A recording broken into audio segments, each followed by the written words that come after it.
Boa tarde a todas e todos. É uma grande satisfação estar com vocês nesse 4º Congresso Brasileiro de Políticas, Planejamento e Gestão em Saúde, da Associação Brasileira de Saúde Coletiva, nossa Abrasco. Eu também tenho a honra e agradeço o convite da professora Gunnar Azevedo e de toda a direção da Abrasco para estar participando desta sessão, coordenando uma mesa que é um dos temas mais candentes desses tempos duros, difíceis que vivemos. É uma mesa que tem como tema vacina e vacinação como política, desafios em tempos de pandemia. Vou falar brevemente sobre a ideia geral da mesa, agradecendo aos nossos convidados queridos que aceitaram estar comigo também nesta tarde. Vamos começar a tarde, depois estaremos já em plena noite, não é? Espero que de um debate muito acentuado. Quero começar essa sessão compartilhando com vocês algumas ideias e logo na sequência apresentarei nossos convidados e passarei a palavra a eles. Na abertura deste importante congresso, eu tive a oportunidade de compartilhar uma visão muito inspirada pelo tema deste congresso, que tem os desafios de um processo civilizatório, né, para a saúde coletiva como mote principal, de como esses tempos de pandemia eles revelam uma série de características estruturais da nossa sociedade, a desigualdade social, a dependência de bens, de insumos, de produtos de ciência, tecnologia e inovação, e de como é importante, ao mesmo tempo que ressaltamos o peso das evidências científicas para as políticas, para o planejamento, para a gestão em saúde, que ao mesmo tempo pensemos a forte e necessária articulação entre ciência e política entendida dessa forma, né? E por isso nós propusemos essa mesa com o intuito de mostrar que as vacinas, além de serem um importantíssimo recurso, instrumento de saúde pública, oriundo de uma atividade científica intensa e requerendo uma base tecnológica também igualmente forte e consistente, não é possível pensar o tema da vacina e vacinação, ainda mais num congresso de políticas, né, como abreviamos nosso congresso aqui da Abrasco, sem falar de questões como acesso, sem falar de política de ciência e tecnologia e saúde, sem pensar a dimensão coletiva que envolve a questão das vacinas. Estamos também vivendo um dos momentos mais difíceis desde que foi anunciada pela Organização Mundial de Saúde a constatação de que o mundo vivia uma nova pandemia. É uma pandemia que muitas vezes faz com que nós olhemos para o passado, para a grande pandemia do século XX, que foi a gripe espanhola, mas que sabemos que esta pandemia atual tem também uma dinâmica própria e um impacto sem precedentes na história. Por um lado, é uma nova doença e, por isso, muitas interrogações ainda se colocam. Por essa razão também, né, tenho afirmado que a contribuição da ciência ela tem que ser feita de forma assertiva, mas sem arrogância, né, buscando diálogo com a sociedade. Da mesma forma, essa pandemia ocorre num momento inédito de profunda globalização no mundo, de reforço de assimetrias entre as nações, no interior das sociedades nacionais, e também num momento inédito no que se refere às grandes bases de dados, de informação e à comunicação. Né? Por essa razão, alguns sociólogos, como é o caso de Anthony Giddens, se referem a essa pandemia também como uma epidemia digital, né? Não no sentido que ela esteja sendo forjada pelos meios digitais, mas ela, ao mesmo tempo, construída, né, por esse intenso processo de informações, de dados que são veiculados e que requerem, né, toda uma atenção em termos de um desafio também contemporâneo para o campo da saúde coletiva, que é lidar, não é, com esse campo da informação, que não é uma novidade entre nós, mas que hoje assume uma feição mesmo constitutiva das relações sociais. Então, acho que são múltiplos desafios. Para ajudar a pensar, né, e certamente outras sessões desse congresso têm trazido contribuições, né, em torno desse tema, eu gostaria de novamente agradecer e apresentar os nossos convidados, os palestrantes dessa noite. Em primeiro lugar, nós ouviremos a professora Cristiana Toscano. Cristiana é professora da Universidade Federal de Goiás, graduada em Medicina pela Universidade de São Paulo, com mestrado em Doenças Infecto-Parasitárias pela USP, doutorado em Epidemiologia pela UFES e pós-doutorado em Avaliação de Tecnologias em Saúde na mesma universidade. Ela tem vários títulos, mas eu vou me destacar aqui o fato de ser a única brasileira no grupo estratégico internacional de experts em vacinas da Organização Mundial de Saúde, responsável por revisar os estudos em andamento de candidatas a vacinas para a Covid-19, e agora já de vacinas também, né? E orientar estratégias de vacinação. A seguir, eu vou passar a palavra para a professora Maria da Glória Teixeira, que é professora titular da Universidade Federal da Bahia na área de epidemiologia, com graduação em medicina também pela UFBA, mestrado em doenças infecciosas e parasitárias pela Universidade Federal do Rio de Janeiro e doutorado em saúde pública pelo Instituto de Saúde Coletiva da Universidade Federal da Bahia, a UFBA. Pós-doutorado em Case Western Reserve University e com grande experiência no campo da epidemiologia de doenças infecciosas e saúde pública. Glória tem toda uma trajetória dedicada ao campo da vigilância, né, a partir da epidemiologia, e eu destaco aqui a importante colaboração, Glória, te agradecendo também por isso, da nossa colaboração no SIDAX, que é uma parceria entre a Fiocruz Bahia e a UFBA, muito importante, né? Porque é um centro para a integração de dados em estudos em saúde, que já vem dando contribuições, acho que conhecidas de quase todos, né? Mas é sempre bom lembrar. Queria também, complementando a apresentação de Cristiana Toscano, mencionar que Cristiana compõe o Comitê Científico e Técnico de Vacina Covid da Fiocruz, não é, que tem dado uma contribuição também muito importante para o desenvolvimento da vacina Covid pela Fiocruz, entre outras contribuições. Por fim, nós vamos ouvir Carlos Gadelha.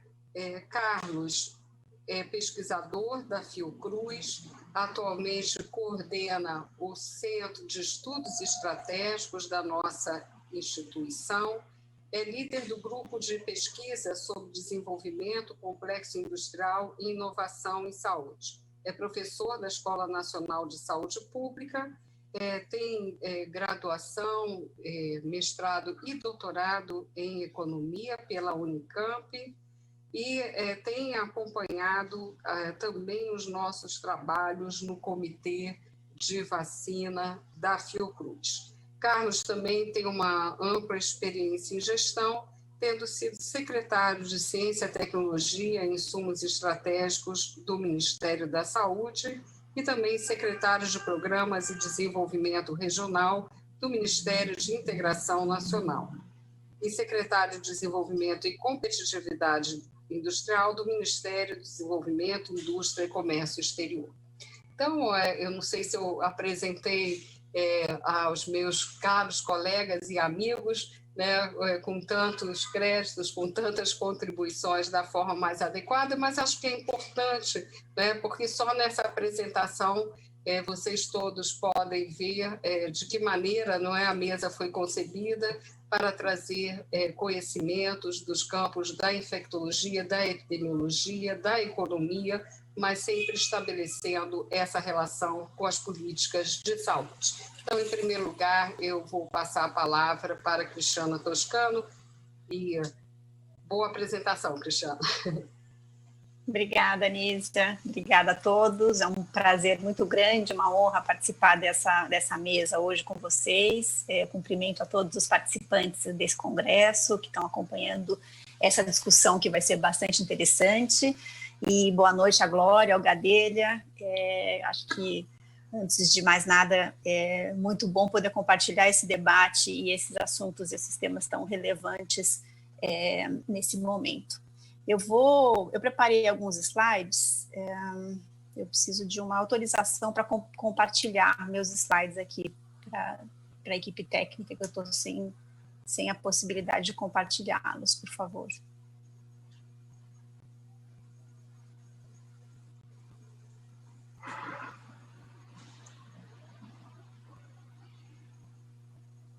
Não sei se alguém da equipe do apoio pode nos apoiar aqui. Deixa eu ver aqui se eu consigo pela...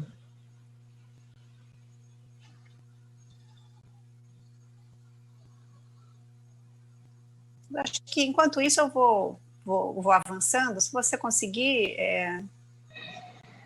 Nise, eu acho que pode me avisa, eu interrompo aqui. Só no Zap. Tá bem. Tá. Cristina, tenta de novo, por favor. Vou tentar, peraí. Agora sim.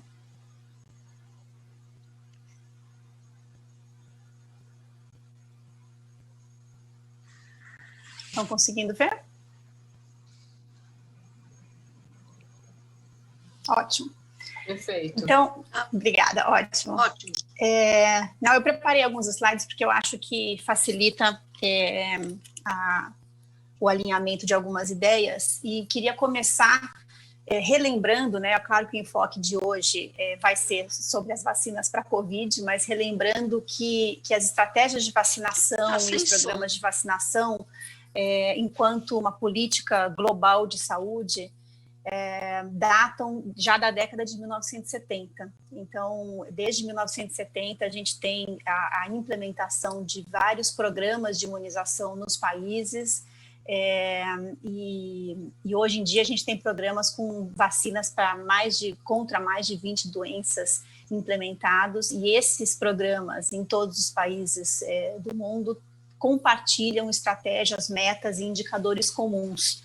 E através dessa ação global foi possível a erradicação de várias doenças, né, entre elas a primeira, a erradicação global da varíola em 1980, a erradicação da polio, que estamos aí na reta final, com a ocorrência esse ano em apenas 2 países de 2 casos de poliomielite selvagem, e em particular queria destacar aqui a grande proeminência da região das Américas nesses avanços, né, de doenças imunopreveníveis relacionadas a programas estratégicos de eliminação e erradicação, tendo sido a primeira região que eliminou a varíola da região em 1971, mais tarde a polio em 1994, eliminou a rubéola e a síndrome da rubéola congênita da região em 2015 e a eliminação regional do sarampo também em 2016. Então, além de estratégias globais, como a erradicação e a eliminação de doenças, a vacinação consegue, né, através de estratégias articuladas, estima-se que ela previne ao redor de 3 milhões de óbitos por ano de doenças imunopreveníveis no mundo, e ela é reconhecida e já documentadamente uma das estratégias, se não a tecnologia em saúde com maior custo-efetividade do ponto de vista de estratégias de ações de saúde pública. Então, dito isso, queria passar um pouquinho agora para o escopo da vacinação e das vacinas para a Covid, nesse cenário global pandêmico que a gente vive, e tentar abordar um pouco as articulações globais, estratégias globais e ações globais para enfrentar os principais desafios relacionados ao desenvolvimento das vacinas, à produção em escala e ao acesso dessas vacinas, registro e licenciamento global e local para o uso dessas vacinas, e as estratégias e políticas de vacinação, questões logísticas e operacionais para, de fato, poder fazer a vacinação e atingir altas coberturas, os processos de comunicação e transparência tão importantes para esse desenrolar da vacinação e o enfrentamento da hesitação perante a vacinação. Então, essa não é uma lista extensiva, mas ela de fato aborda uma série de desafios que a gente enfrenta e que a gente tem enfrentado desde o início desse processo, começando com o desenvolvimento das vacinas. Então, rapidamente, do ponto de vista de desenvolvimento, a gente de fato está vivenciando uma situação do ponto de vista de desenvolvimento tecnológico bastante inovadora e sem precedentes. A gente teve em menos de um ano o desenvolvimento de uma série de vacinas, e já com várias delas a gente vai ver na sequência já licenciadas e já em uso na população. E a gente tem atualmente em torno de 182 vacinas ainda em desenvolvimento, vacinas candidatas em estágio pré-clínico, e outras mais 80 e tantas vacinas em estágio clínico. Isso praticamente um ano depois da declaração da Covid como uma pandemia global. Então, isso de fato ocorreu de maneira sem precedente. Esse desenvolvimento inclui, não vou entrar em detalhes aqui, mas o desenvolvimento e o investimento em processos de desenvolvimento tecnológico, incluindo diversas plataformas tecnológicas para o desenvolvimento dessas vacinas. Então, tanto os processos tradicionais de vacinas virais atenuadas ou inativadas, como processos já um pouco mais recentes, mas já disponíveis e utilizados para outras vacinas, como as vacinas de subunidades proteicas ou vírus-like, partículas vírus-like, como também tecnologias bastante inovadoras e que foram, de fato, as que permitiram e cujas tecnologias apoiaram o desenvolvimento das primeiras vacinas que entraram em desenvolvimento clínico em humanos e também as primeiras vacinas registradas e licenciadas para uso na população. Então, em particular, as vacinas de vetores virais, que já tinham sido, essa tecnologia já tinha sido usada para o desenvolvimento da vacina contra a ébola, e agora uma série de vacinas a gente vai ver a seguir. Entre elas, a vacina da Oxford, da AstraZeneca, Fiocruz, utiliza essa tecnologia, e também as vacinas genéticas, vacinas de ácidos nucleicos, entre elas as vacinas de DNA e RNA, que são vacinas absolutamente inovadoras, e as primeiras vacinas utilizando essas tecnologias licenciadas, registradas para uso, têm sido algumas das vacinas atualmente utilizadas, em particular a Pfizer, BioNTech e a Moderna, que são vacinas de RNA. Então, atualmente, só para a gente ter uma ideia do panorama global, a gente tem aí já mais de 10 vacinas em uso, em larga escala, registradas e licenciadas no mundo, e a gente tem aqui por plataforma tecnológica, nessas cores aqui no eixo Y, e por estágio de desenvolvimento pré-clínico e clínico, o número de vacinas candidatas ou vacinas já com demonstrada eficácia e segurança no panorama global das vacinas para a Covid atualmente. É importante lembrar que isso foi possível, então, graças a um investimento, desculpe, a letra deve estar pequena aqui, mas eu trago um artigo do Lancet, do início de fevereiro agora de 2021, que faz um levantamento das instituições, das agências financiadoras, do montante de financiamento e para cada uma de uma lista grande de vacinas em desenvolvimento ou já em uso. reforçando, então, a importância de um financiamento articulado, concentrado e adequado para que se permita esse desenvolvimento como que se foi conseguido até o momento. E isso também articulando com o desenvolvimento de produtos com perfil-alvo, né, que é pré-definidos e alinhados, então com uma série de grupos de pesquisas e desenvolvedores já com uma meta comum em relação a perfil de produtos, né, no caso as vacinas, a alvos desejados. Esse processo também contou com uma antecipação da ampliação da escala de produção.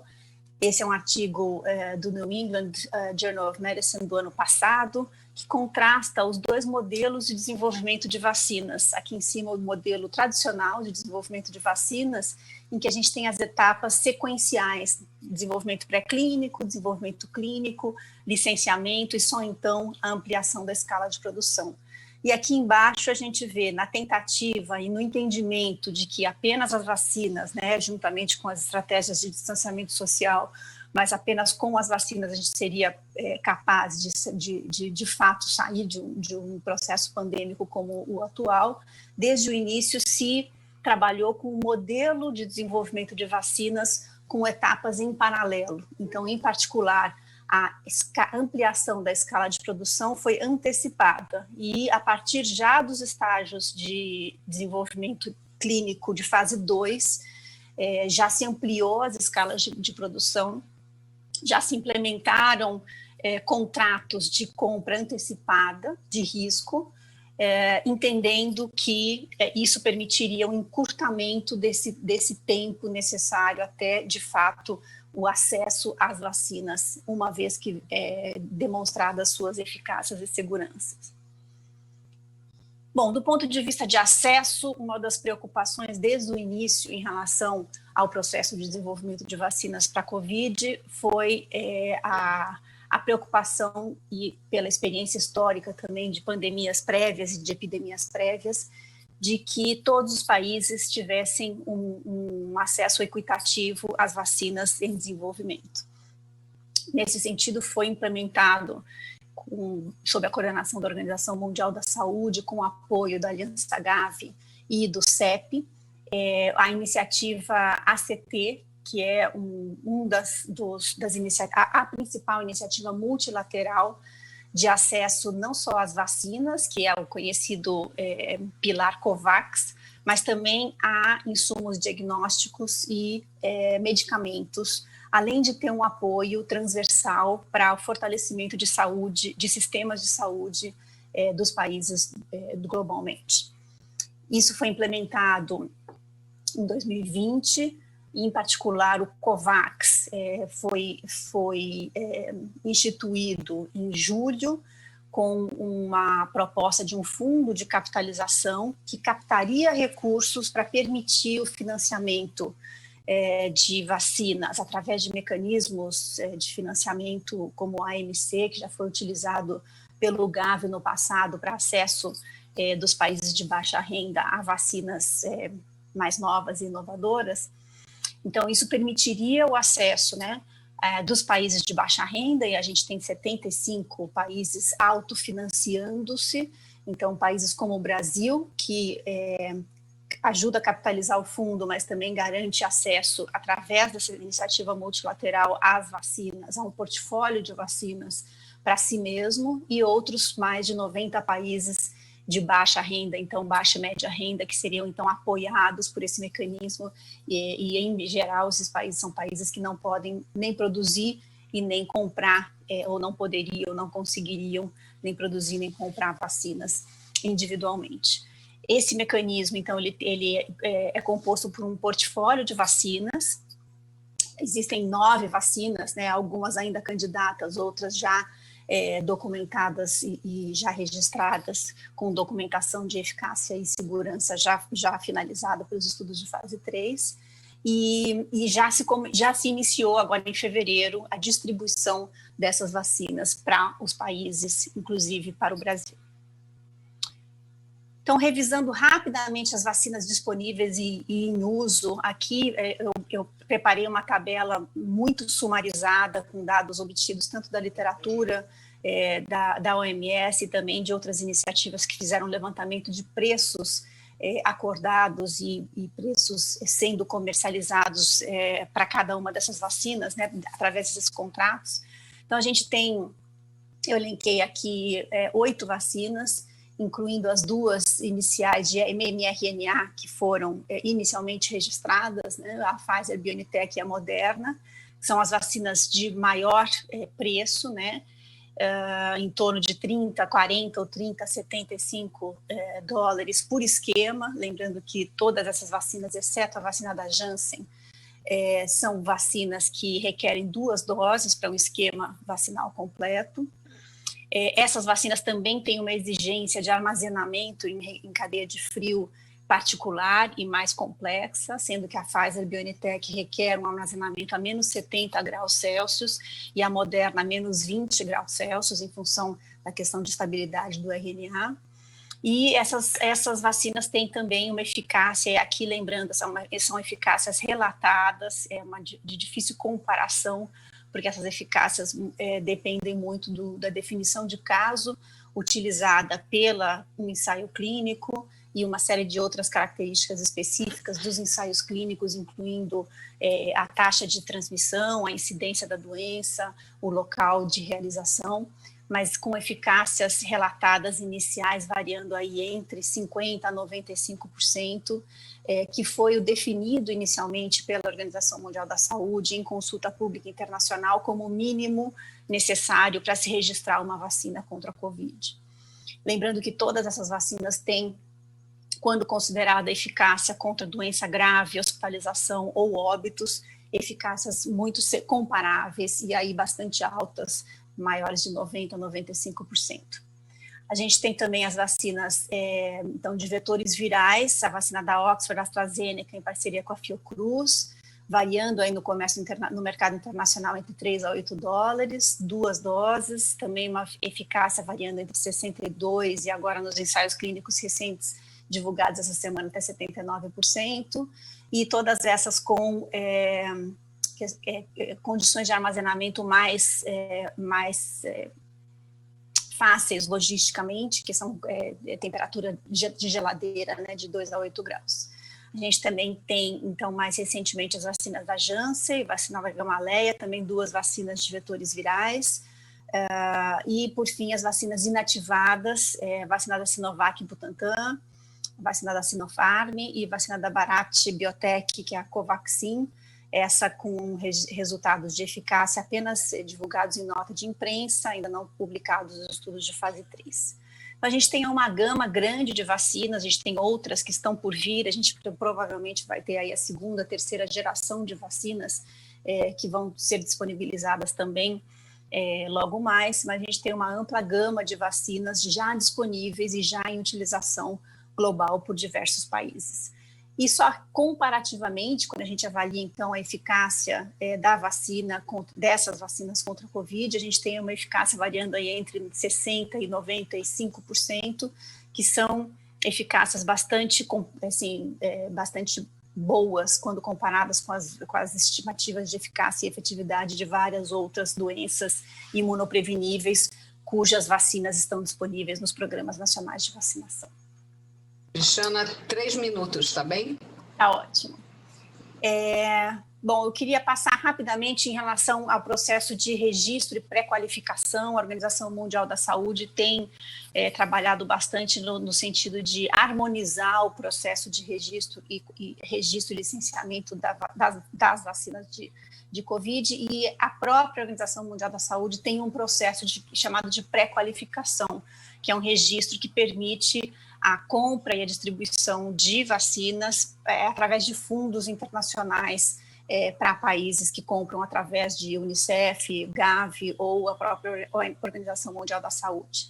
Então, a gente tem aqui essa tabela que indica cada etapa desse processo de pré-qualificação para as diversas vacinas em andamento aí na Organização Mundial da Saúde. Queria trazer também, relembrar, né, a questão da capacidade de produção global, e aqui esse artigo também do Lancet, do início de fevereiro, traz essa estimativa para cada uma das vacinas da capacidade de produção global até o final de 2021. Lembrando que a gente está numa situação de escassez e uma situação de demandas altas, né, que vão persistir aí durante o ano de 2021 e 2022.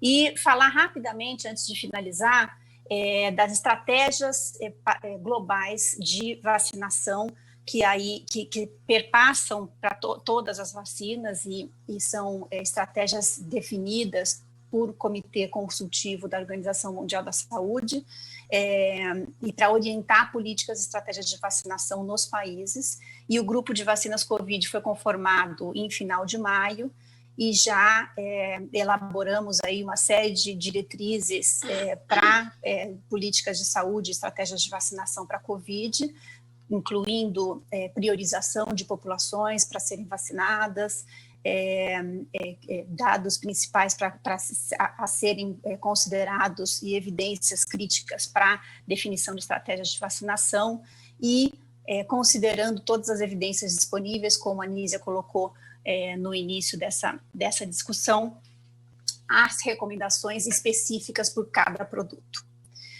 E, para finalizar, a gente tem, então, uma série de desafios para o acesso a vacinas. Esse gráfico, publicado agora no New York Times dessa semana, demonstra muito claramente que a gente tem uma inequidade patente, apesar de todos os esforços no sentido de minimizar a inequidade.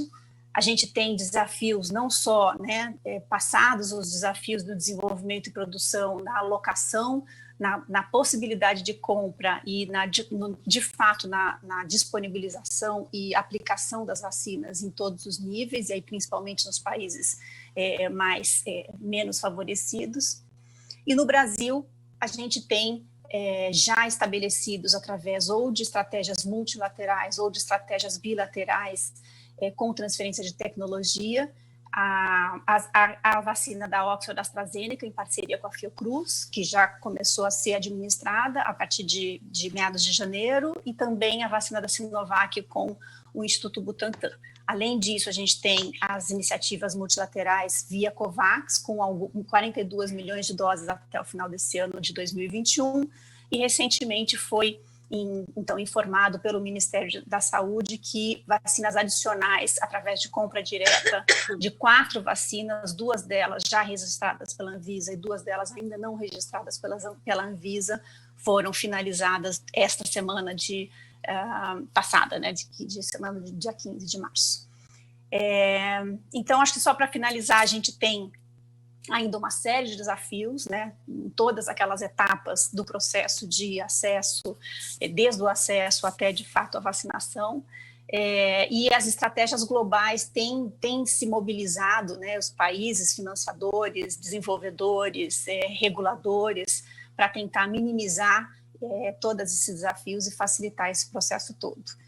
Eu paro por aqui, agradeço a oportunidade, depois a gente termina a conversa e o debate mais para frente. Obrigada. Cristiana, quero agradecer muito a sua apresentação, tanto abrangente quanto pontuando desafios fundamentais no que se refere à equidade de acesso, que certamente nós vamos poder estar debatendo com aqueles que partilham essa sessão conosco. Passo, então, para Maria da Glória Teixeira, para a sua exposição. E te aviso também, tá, Glória? Quando tiver uns 3 minutinhos antes. Avisa, por favor. Olha, agora já é boa noite a todos, boa noite a todas, E dizer que realmente eu agradeço e me sinto honrada pelo convite feito por Nízia Brasco para participar de uma mesa tão importante, E de um tema que está, digamos, mobilizando toda a sociedade brasileira. E alguns esperando, alguns não, a grande maioria, acho que quase 80% da população já se manifestou, vacina sim, vacina já, mas ainda tem uma parcela com hesitação à vacinação. Eu adorei a aula de Cristina, aprendi mais coisas, muita coisa, né? Muito bem, a síntese muito bem feita. E Cristina falou, né? Quantos milhões de mortes são prevenidas a cada ano com a vacinação? A única intervenção de saúde pública melhor do que a vacina foi ou tem sido a água potável, né? É a segunda melhor intervenção coletiva, né, que a humanidade já não produziu. As vacinas nós produzimos, né? E a água nós estudamos enquanto, né, há um tempo atrás, estamos conseguindo, né, prolongar, reduzir a mortalidade infantil, né, com essas duas intervenções fundamentais, claro que muitas outras, mas essas são fundamentais para a sobrevivência e aumento da expectativa de vida humana. Por isso mesmo, nós queremos, né, com toda a nossa humildade, mas ao mesmo tempo lembrar que isso é produto da ciência, do iluminismo, né, do buscar realmente um caminho capaz de proteger, né, as vidas humanas, né? E nós estamos, né, como Cristina falou muito bem, em um momento, né, ímpar, que praticamente menos de um ano depois do isolamento, do estudo, nós já temos várias vacinas, né, para serem, que já estão sendo aplicadas e muitas outras que virão. E que nós precisamos refletir sobre o uso delas, né? E eu sou epidemiologista, mas trabalhei muitos anos na área de vigilância epidemiológica e continuo trabalhando ao lado, né, sempre que me convidam, secretarias municipais e estaduais, agora não no Ministério, porque não me convidaram, né, nesse período. Mas o que eu queria era aqui fazer com vocês uma reflexão do que essa vacinação, que essa vacina representa para a área de vigilância epidemiológica, ou seja, aquela vigilância que a gente chama sola de sapato, e que nós estamos utilizando relativamente pouco, ou muito pouco, no curso dessa pandemia, pelas dificuldades de conhecimento e mesmo pela dificuldade de entendimento da importância da vigilância nas comunidades. Então, pensando bem, né? Aí eu vou tomar como exemplo o Brasil. O Brasil, desde o dia 17 de janeiro, vacinou, né, cerca de, como é que se diz, 3,6 milhões de pessoas. Mas esse 3,6 milhões de pessoas, no seu conjunto, só estarão efetivamente vacinadas, estou falando de protegidas, em maio, que é quando, digamos, esse contingente de pessoas toda, né, esse contingente de pessoas concluirá a segunda dose. Muitos já concluíram, mas muitos ainda não concluíram a segunda dose. Ou seja, esse contingente está contribuindo muito, né? Possivelmente, porque nós temos poucos estudos, mas nós já estamos vendo que está havendo redução de óbitos na população mais velha, porque foi a primeira a ser vacinada, tem sido a primeira a ser vacinada. Já é um ganho, mas ainda é muito pouco, né? Porque tivéssemos nós, Brasil, Ministério da Saúde, adquirido um quantitativo de vacina maior, nós estaríamos já num patamar muito melhor. Mas digamos que lá para agosto, setembro, nós conseguimos vacinar em torno de 60% a 70% já com as 2 doses da população brasileira. Então, nós teremos um ganho muito grande do ponto de vista de redução da força de transmissão. Porque o que está acontecendo agora, apesar de nós não podemos dizer ainda tão veementemente que essa variante ela é mais transmissível, mas a gente enxerga pelos números, né, que ela tem um potencial, a força de transmissão dessa variante é menor. E como nós estamos, né, vacinando muito lentamente, nós estamos nos tornando, que fora tem dito, um celeiro de oportunidade para o vírus produzir novas variantes. Então, o que fazer? Nós precisamos, ao lado dessa vacinação lenta, colocar nossos vigilantes no campo para, ao lado da ação de uso de máscara, restrição, isolamento de contato, ou quarentena de contato, isolamento de caso, tentar diminuir nas comunidades o ciclo de transmissão, certo? Então, isso é importante, vacinar e trabalhar junto com a vigilância. Lógico que está muito difícil nesse momento, mas assim que nós consigamos um contingente maior de pessoas vacinadas, isso vai ajudar muito aos profissionais de saúde que estão na atenção básica, ao lado da vigilância, né, com essa vacina, com uma parcela da população vacinada, e mais aqueles que adquiriram uma imunidade, mesmo que transitória, que a gente sabe, essa imunidade produzida pelo pela Covid-19, pelo SARS-CoV-2, não é muito duradoura, mas ela pode durar entre 4, 6 meses ou até mais. Então, são elementos que nós temos que ir juntando.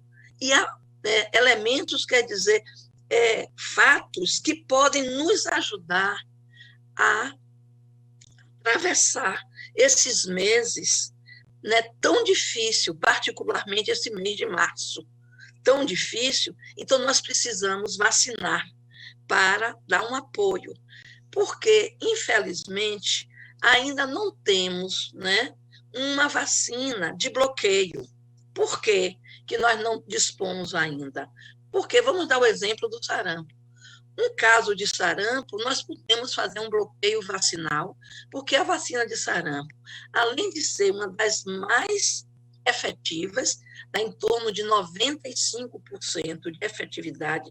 Eu não estou falando não estou falando de efetividade no campo, né? Porque nós já fizemos inquéritos mostrando, aqui em Salvador, por exemplo, que 95% da população de Salvador, no ano 2002, tinha anticorpos protetores contra o sarampo, porque a população estava vacinada e outra parte da população mais idosa tinha tido sarampo no passado. Então, nós sabemos que, no caso de sarampo, nós podemos fazer um bloqueio, nós vigilantes, um bloqueio, porque 20 dias depois já existe produção de anticorpos protetores. Uma vacina que tem 2 doses, então, que demora de fazer, ela não é indicada para fazer bloqueio vacinal. Então, tem que juntar a vacinação em massa. A vacina da Covid, ela vai ter um efeito quando utilizada em massa, né? Porque nós precisamos da chamada imunidade coletiva.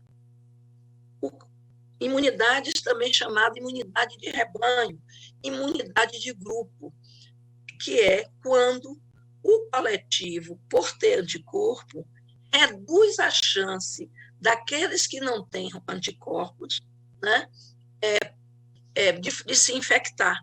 Porque se você tem anticorpo e não se infecta, você também está protegendo aqueles que estão em torno.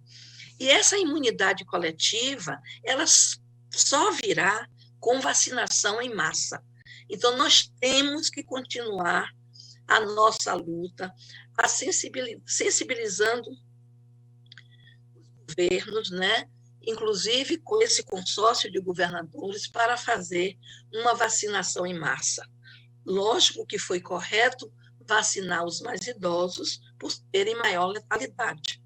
Mas agora tem muito caso. E que mesmo em número absoluto, nós estamos vendo que os jovens também estão indo a óbito. Então, nós precisamos vacinar urgentemente.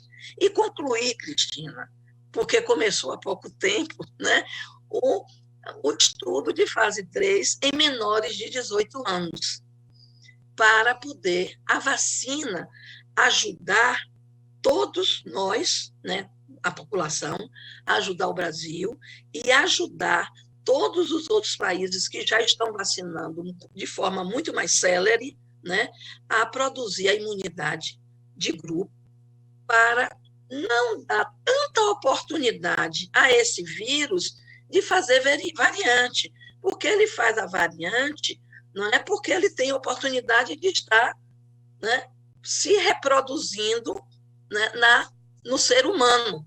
E é isso que faz com que, né, pela lei de Darwin, quanto mais você vai arranjando novas formas de se multiplicar. E a forma de não permitir isso é vacina e vigilância efetiva nas comunidades.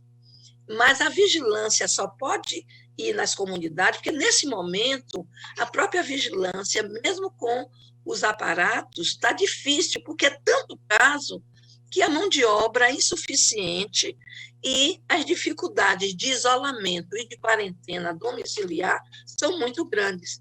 Então, temos que reduzir o número de casos por meio da vacinação para reduzir, diminuir o famoso R0, ou seja, a força de transmissão desse vírus, e nós precisamos, né, lutar para que a nossa população seja vacinada, né, porque é a única forma, ao lado das medidas de distanciamento social, de uso de máscara, de proteção individual, as medidas de higiene, são as medidas capazes, né, de reduzir a força de transmissão. Os artigos estão mostrando, os estudos estão mostrando, são estudos muito mais de reflexão, que nós vamos ter esse vírus de forma endêmica, né? Mas aí, de forma endêmica, nós estamos aprendendo muito de como cuidar, tratar o paciente para reduzir óbito, e teremos muito menos casos, né?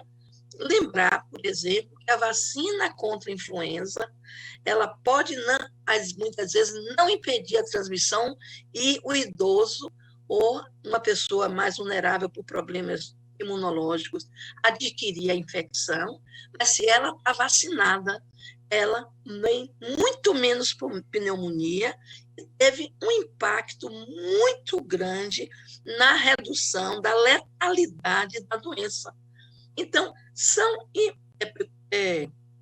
metas, né, que nós temos que buscar, e tem que associar vacinar em massa, né, junto com uma vigilância efetiva capilar, não é? Porque não é só vacinar, porque parece...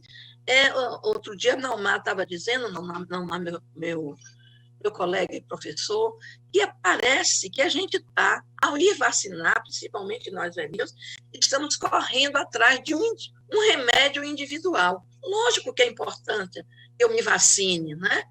Mas vacina é para população, é instrumento de saúde pública de cunho populacional.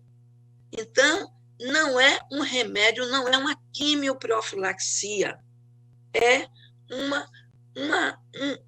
instrumento, né, para reduzir incidência de doença, né?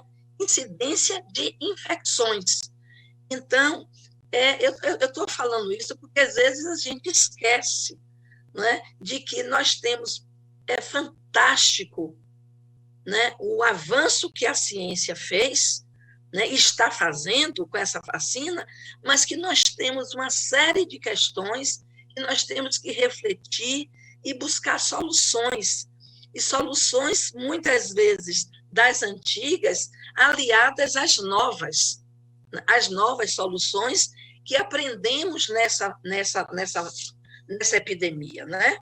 Porque tem algumas questões que ainda vão permanecer. A eficácia de muitas vacinas, ela não chega a 95%, a não ser uma, parece que chega a 92%. Então, alguns vacinados podem adquirir a infecção. Esses vacinados terão o poder que adquirirem a infecção, terão o poder de transmitir, ou eles terão uma carga viral menor. Nós não sabemos ainda, porque ainda não tem estudos publicados sobre isso. Mas nós vamos ter que vigiar.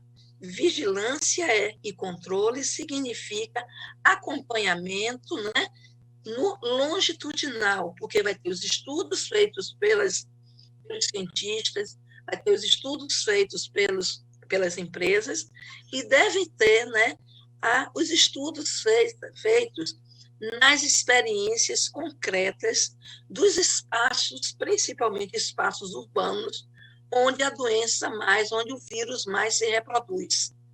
Então, são questões que nós não podemos, né, não só deixar de refletir, como estar, né, conversando, discutindo com as secretarias municipais de saúde, com as equipes da atenção básica, né, e que poderia ter uma nota técnica, né, explicativa se o Ministério da Saúde atuasse, porque aquelas notas técnicas emanavam do Ministério da Saúde, né, que nós tínhamos muita, como é que se diz, confiança, porque sabíamos que aquelas notas técnicas eram elaboradas por comitês técnicos assessores, que incluía representantes da sociedade científica, representantes do CONAS, do CONASENS, e representantes dos serviços, né, de saúde, com expertise em cada um dos temas. E por isso que eram notas técnicas que eu me lembro quando chegava nas secretarias que eu já trabalhei, quer dizer, eu já circulei pelos 3 níveis, né? Já fui gerente de vigilância no estado da Bahia, gerente de vigilância no Ministério, e nos municípios sempre me chamam e eu estou tentando contribuir. O que significa que aguardar as notas técnicas. Então, aquelas notas técnicas, elas vinham com as reflexões dos conhecimentos até aquele momento específico. Então, nós deveríamos estar produzindo, nós SUS, nós Ministério da Saúde, né, produzindo notas técnicas a cada semana, com os conhecimentos gerados.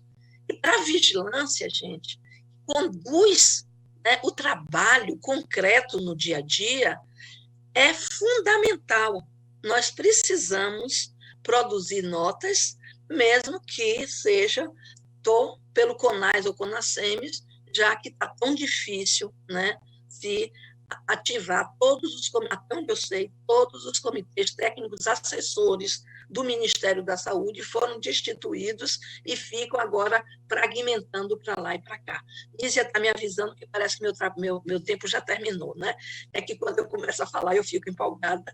Viu? Então, o que eu queria dizer é o seguinte: vamos lutar por vacina já em massa, não é isso? Não só para proteger a população brasileira e para deixarmos de ser apontados no mundo como um celeiro de novas variantes do Covid-19. Obrigada, é fantástico estar aqui com vocês no nosso Congresso da Abrasco. Obrigada, Glória, muito feliz de ter você aqui conosco também. Rapidamente, antes de passar para o Carlos, as perguntas já estão surgindo, então já o nosso público aqui já animado com questões, e tem aqui, eu só queria mencionar aqui palavras da Norma Souza de Manguinhos, falando do papel das lideranças de Manguinhos, e eu quero cumprimentar a Norma, nossa amiga, sempre trabalhando em colaboração conosco no Projeto Marias, dizendo quantas lideranças de Manguinhos, e eu diria muitas lideranças de mulheres, né, têm atuado muito com relação ao Covid nas favelas. Né? Queria fazer essa menção aqui também. Também a importância de ter conosco a Rosângela Caetano, que agradece a Cristiana e a Glória, e a Elizabeth Artman, né, chamando a atenção da importância do tema da vigilância. Glória, muito obrigada. Eu acho que você tocou nesse cerne, né, da vigilância como uma política pública e de como a vacina é um instrumento não só de proteção individual, como muitas vezes vemos, né, como você lembrou agora, mas como um instrumento fundamental de saúde coletiva. Né? Essa é a visão também que temos de vacinas.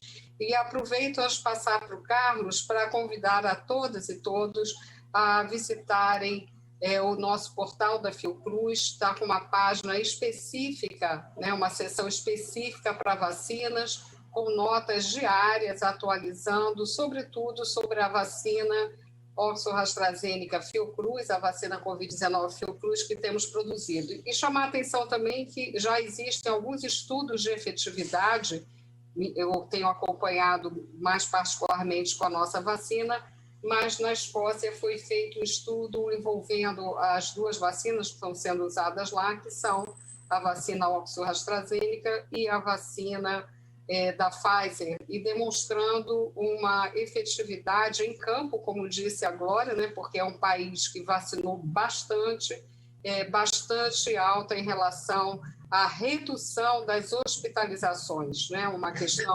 fundamental nesse momento. Então, fico eu mesma tentada a falar mais sobre vacina, mas não é o caso aqui, que é a prioridade dos nossos expositores. Então, eu passo para o Carlos Gadelha para ele fazer sua apresentação.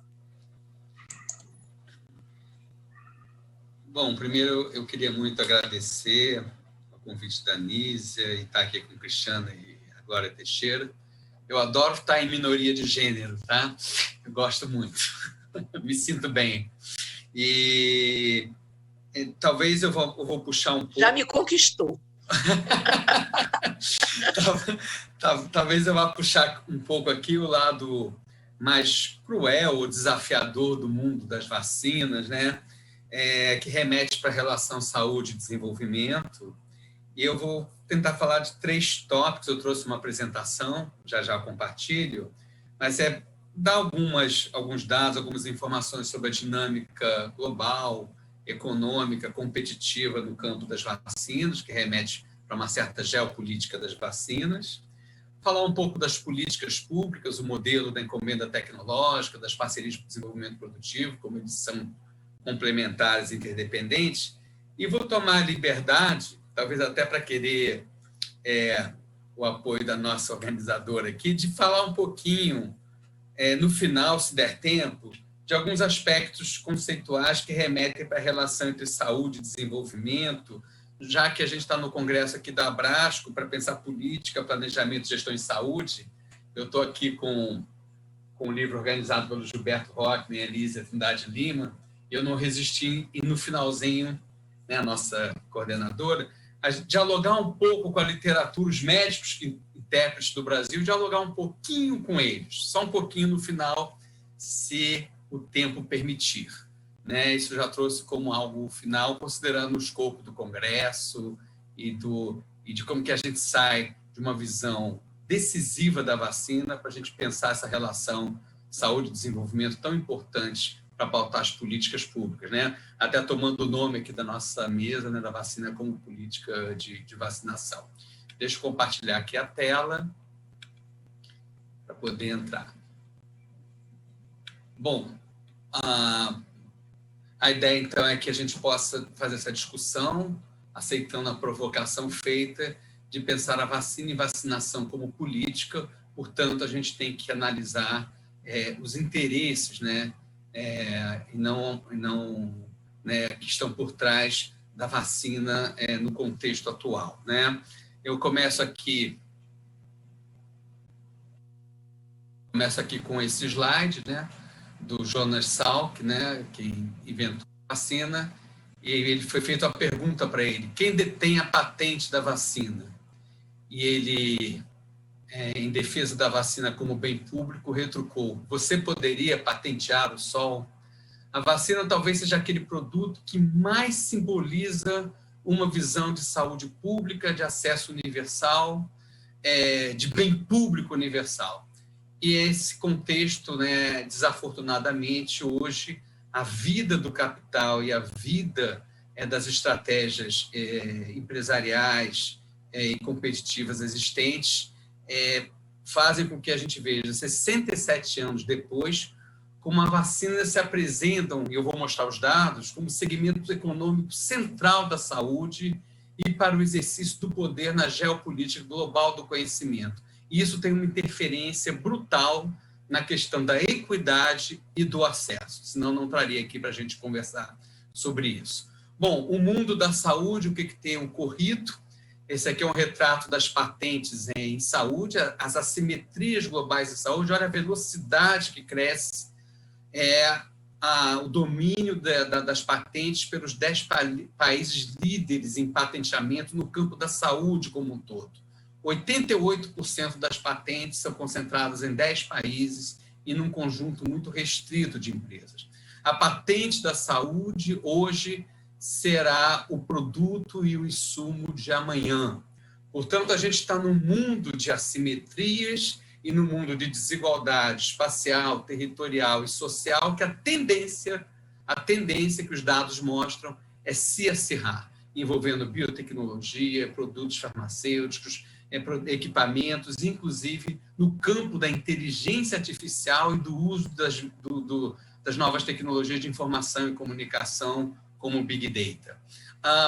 O mercado de vacinas na situação pré-Covid, e aqui a gente já está em breve com dados na situação pós-Covid, mas é um mercado que ele já representava o 5º maior mercado farmacêutico. Já vou dar um dado que vai deixar a gente com um dado ameaçador, né, assim, mas ele já era o 5º maior mercado farmacêutico. Basta dizer para vocês, até um ano atrás, quando a gente falava IFA, insumo farmacêutico ativo, não era das vacinas. Das vacinas era book. Eram inclusive, linguagens diferentes. Hoje, a linguagem do campo farmacêutico invade as vacinas até por uma certa convergência tecnológica, onde vacinas são produzidas nas plantas de biofármacos. Então, há uma incorporação crescente do campo das vacinas como um segmento competitivo do mercado farmacêutico e do complexo da saúde.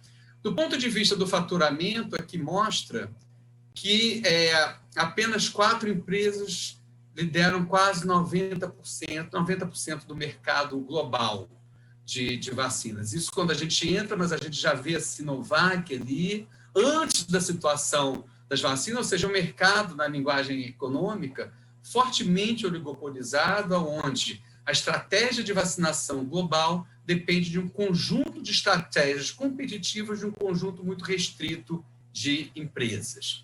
Aqui a distribuição de patentes também uma alta concentração, e a gente vê também uma participação Estado e mercado muito clara. Aliás, não há, essa relação não é uma relação de oposição, a gente conhece isso no contexto capitalista. Só para dar uma ideia, o governo americano é o 2º maior patenteador, e certamente por trás das patentes do governo americano está toda a competitividade de vacinas e medicamentos das empresas americanas, né? A própria Merck aparece em 2º colocado, mas, ou seja, há uma grande concentração, não apenas do presente, mas uma grande concentração do futuro também. Tá? E aqui já algumas simulações, depois eu bato aqui com o Cristiano, os nossos, né? Mas acho que os dados estão na mesma direção. Olha que loucura que está ocorrendo, né? O mercado farmacêutico, as vacinas ocupavam a 2ª posição. Com a pandemia da Covid, 65 bilhões de dólares. Isso aqui a gente estimou com preços médios, enfim. Eu estou com uma pessoa que trabalhou na CEMED, o secretário executivo está lá com a gente na Fiocruz. A gente pôde estimar os preços, né, de cada um dos produtores. 65 bilhões de dólares vai ser movimentado. a vacina passará a ser o segundo mercado maior farmacêutico, só superado pelos produtos oncológicos. Ou seja, é um objeto do desejo, do capital, das estratégias competitivas que a gente vai ter que saber lidar, saber como se posicionar, se posicionar de modo a reduzir as assimetrias, aumentar o acesso, mas o fato é que a vacina ela perdeu a ingenuidade. A ingenuidade que a gente defende, né, da vacina como um direito, como um bem público que a gente luta, a gente vai ter que se confrontar com um mundo que está muito mais cruel e muito mais concentrado e oligopolizado. Né? Aqui, os dados são avassaladores, podemos ajustar aqui e ali, cada um pega aqui nas fontes, uma fonte confiável aqui, né? 16% da população mundial tem 54% das doses adquiridas. E aqui vem a fala do secretário-geral da ONU, que a Covid é quase como que um raio-x que revela as fraturas no esqueleto frágil da sociedade que construímos e expõe todas as suas falácias e falsidades. E a vacina talvez apareça de modo muito avassalador, em que pese ações essenciais e importantes para atenuar essa desigualdade, como é a ação da COVAX. Aqui, como é que está a distribuição global das vacinas, né? O mapa da simetria da distribuição global, ele também é avassalador. Poucos lugares do mundo produzem vacinas, a gente tem esses dados, né? Esses dados estão publicados e tem para todos os países. A gente está confrontando esse dado com produção e acesso, mas isso vem no próximo evento que a gente participar. Mas a ideia qual é? A gente está passando por um processo de revolução tecnológica, as vacinas para o Covid de última geração foram feitas com inteligência artificial, big data, genômica avançada, inclusive no campo de vigilância, no campo populacional. E olha o que aconteceu, o tempo se acelerou. A vacina para a Covid se desenvolve, como mostrou a Cristiana, em torno de 1 ano. Antes, o tempo mínimo era a vacina para cachumba, 4 anos. A gente acelerou o tempo em 4 vezes em relação ao mínimo. Enquanto o tempo se acelera, ao contrário de uma visão mais ingênua, a globalização não reduziu a distância. O tempo se acelerou, mas a distância aumentou. No mundo global, a distância entre quem tem conhecimento, tecnologia e inovação e quem não tem, aumentou. Com isso, a gente tem um desafio gêmeo, que é o desafio do acesso universal e da capacidade de inovação. São desafios interdependentes. Então, a visão, né, que a gente tem que ter neste campo é aqueles países que não tiverem capacidade tecnológica de inovação, aquelas regiões vão ficar crescentemente excluídas do mundo das vacinas e do acesso, dependendo de ações internacionais que nem sempre se mostram tão solidárias como aquelas que são lideradas pela OMS e que merecem todo o nosso apoio e todo o nosso aplauso. Bom, aqui vem a parte importante da perspectiva e do horizonte para o Brasil. Né? Eu costumo dizer que a gente só está no jogo porque a gente nunca saiu. Por ter tradição na Fiocruz e no Butantan, a gente tem capacidade produtiva e tecnológica para aproveitar a janela de oportunidade que se abre para que a tecnologia seja transferida para o Brasil. Aliás, eu esqueci um dado que não deu tempo de colocar no slide. O mercado brasileiro de vacinas vai aumentar em 30 bilhões. Será o mercado farmacêutico nacional mais importante entre todos, inclusive superando a oncologia. Né? Aquilo que ocorre na dinâmica global se reproduz para dentro do Brasil. Apenas as compras de vacina para a Covid em torno de 25 bilhões de dólares, mais o mercado tradicional do PNI em torno de 5 bilhões de dólares, dá 30 bilhões de dólares. Então, a gente estamos claramente lidando com um objeto fruto de grandes interesses competitivos e a gente não pode ser ingênuo nesse contexto que a gente está trabalhando. E aí a capacidade produtiva nacional adquirida é absolutamente decisiva, inclusive para que a gente se candidate ao mundo da inovação e do desenvolvimento tecnológico para reduzir as assimetrias que estão por trás do que a gente vê nas assimetrias de acesso. As empresas localizadas em seus países de origem, a gente já assistiu isso na Índia, nos Estados Unidos, na Alemanha, na França, né? Há uma clara vínculo Estado-nacional, população que vota nos seus governantes e o acesso à vacina que eles produzem. Bom, e aqui vem, nessa perspectiva da gente ter a capacidade tecnológica construída, os modelos de parcerias para o desenvolvimento e de encomenda tecnológica, que são absolutamente, num tema em que remete para a questão da vacina como política, fundamental a gente ver aqui. Na verdade, o mercado pode ser visto, do lado esquerdo, o mercado brasileiro apenas como um mercado consumidor, passivo, ou, como a gente vê no lado direito da figura, a gente utilizar as compras públicas para promover parcerias de instituições públicas de ciência, tecnologia e inovação, como é a Fiocruz, o Butantan, nossas universidades, diversos institutos tecnológicos, demais produtores, para trazer tecnologia utilizando o poder de compra do mercado e do Ministério da Saúde em particular.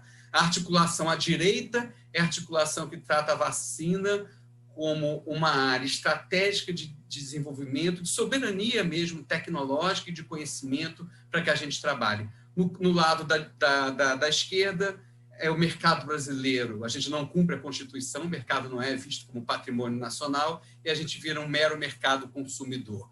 O modelo de parceria para o desenvolvimento produtivo e de encomenda tecnológica segue esse modelo simplificado que está na figura, onde você garante as compras públicas em troca ou da transferência de tecnologia ou do desenvolvimento conjunto para a inovação. E eles são interdependentes. Eu vou dar aqui o exemplo da Fiocruz e do Butantan.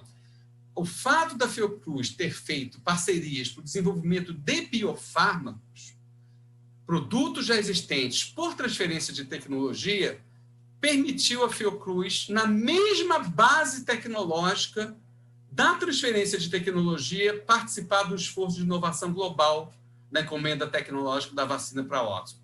Os modelos são absolutamente complementares, inclusive uma encomenda, ela vira depois um contrato de transferência de tecnologia. Quem não tem capacidade prévia de avançar na capacitação tecnológica e produtiva não consegue avançar e negociar e ter poder de barganha para entrar na fronteira tecnológica e no mundo da inovação. E, ao mesmo tempo, há uma instabilidade para o gestor público imensa, porque num modelo de encomenda tecnológica você compra um futuro que é incerto. Você garante... Então, a gente tem que ter uma profunda mudança. E aí eu lembro da economista Mariana Mazzucato, que sem o Estado empreendedor, a gente não consegue participar do processo de inovação. Nós não podemos depender apenas de gestores e gestoras, né, que têm uma certa dose de grau de arrojo e mesmo de loucura para comprar o futuro, e o futuro é incerto. Um processo de encomenda tecnológica, literalmente, é uma compra antecipada de um futuro que é incerto. Enquanto aqui existe um horizonte, sem o qual eu não posso fazer a compra antecipada, aqui eu estou comprando um futuro que é incerto, e é assim que o Brasil e que a Fiocruz e o Butantan entraram. Aqui é o exemplo do Butantan, onde sem a vacina para a influenza, sem ter produzido 80 milhões de doses para a vacina de influenza, não poderia ter feito um modelo semelhante à da encomenda tecnológica com a Sinovac para produzir a Coronavac. Literalmente, são modelos complementares, e a gente não pode cair na contradição entre esse modelo de transferência e o modelo de inovação, até porque um viabiliza o outro, até que a gente possa ter capacidade de participar, inclusive, do processo original, no início do processo de inovação. E aqui então eu trago aqui, esta dimensão mostra, né, voltando aqui para o caso da encomenda tecnológica, a articulação entre uma política social, uma articulação com empresas privadas, mas o Estado sendo Estado, né, atuando na redução das assimetrias globais que foram tão... Né, o Brasil está pintadinho bem na foto. E isso aqui se deve à operação deste modelo gênio que articula capacidade produtiva e de inovação. E aí eu entro um pouquinho, só para terminar aqui nos meus 3 minutinhos que faltam, né, que há toda uma tradição na saúde coletiva de tratar saúde e desenvolvimento. Né? E aí, por isso que eu li aqui, citei o livro dos médicos intérpretes do Brasil, o Mário Magalhães falava: o ponto fundamental da tese que defendo é que a saúde é um problema de superestrutura e o planejamento e sua organização deve se basear na estrutura econômica da nação. A gente vai um pouco além, a gente provoca mais, dizer que hoje a gente vê saúde, analogamente ao que se vê o próprio racismo, como uma questão também estrutural. A dinâmica econômica se reproduz para dentro da saúde, né? Então, aqui há uma visão em que a saúde ela reproduz endogenamente as assimetrias estruturais do capitalismo. Ela não é externa ao próprio processo capitalista, da dinâmica capitalista, como a gente assiste na sociedade. A saúde não depende apenas das políticas públicas e da intenção dos agentes ou mesmo da cultura, todos elementos essenciais da superestrutura, como diria o Mário Magalhães. Mas ela depende essencialmente também de uma base econômica que tende à exclusão e assimetria. A perspectiva, só para brincar um pouco, a gente acabou de lançar uma revista coordenada pela Fiocruz, que avança nessa perspectiva, que endogeniza a saúde na estrutura e não apenas na dimensão das políticas públicas e da intenção dos agentes, mas na própria estrutura. O que a gente brinca um pouco, mas é uma brincadeira séria, é a gente ter o esforço para integrar Celso Furtado com Sérgio Aroca. Uma visão sanitarista com uma visão estruturalista, vendo a saúde por dentro. Na verdade, ao invés de pensar apenas saúde e desenvolvimento, é avançar essa discussão para pensar que saúde é desenvolvimento. E isto está muito claro quando o sistema produtivo de inovação em saúde se apresenta como uma grande oportunidade e como um grande caminho para uma saída estrutural da crise. Essa figura eu mudei hoje. Antes, a saúde aparecia no lado direito da figura. Não é verdade. A saúde, ao mesmo tempo, ela é produção, ela é inovação, ela é conhecimento, ela é crescimento do PIB, ela é direito social, ela é meio ambiente, ela é cidadania. A saúde, ela integra os dois mundos de modo endógeno, e onde a gente deve superar a visão de exterioridade ou de saúde apenas, como a pobre visão econômica trata a saúde, como um fator que gera externalidade e capital humano para o desenvolvimento capitalista. Saúde é desenvolvimento. Nessa perspectiva, e fechando, eu trago 3 citações, já estourei aqui meu tempo, né? Trago 3 citações que eu gostaria de dizer sobre a questão, para tentar colocar a economia e o Estado em seu devido lugar a partir da experiência das vacinas. Primeiro, a citação do Habermas, eu vi que Elizabeth Hartmann está aqui, acho que ela vai gostar, não sabia que ela ia assistir a gente, é que o Estado territorial, centralmente administrado, foi uma força estabilizadora do desenvolvimento capitalista. O Estado nacional constitui a infraestrutura necessária para uma administração juridicamente disciplinada, garantindo ao mesmo tempo o espaço negativo de liberdade para a ação coletiva e individual. Estado Nacional e democracia nascem como criaturas gêmeas da Revolução Francesa. Ou seja, a pandemia da Covid, a dimensão coletiva do Estado é escancarada.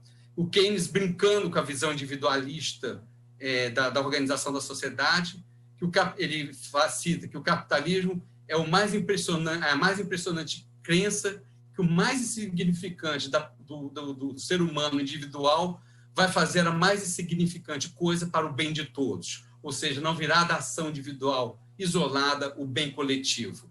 E aí, uma frase do Keynes que eu descobri há pouco tempo: nós precisamos jogar a economia para o banco traseiro da história. E ele é um economista que hoje todos dizem que tem razão. Temos que fazer gasto, transferência de renda, sustentar a sociedade para ter o afastamento social e para ter, enfim... os economistas devem ser úteis como os dentistas. Isso está no texto do Keynes, da década de 30, possibilidades econômicas para os nossos netos. Muito obrigado e eu espero que tenha cumprido aí a tarefa que me foi dada.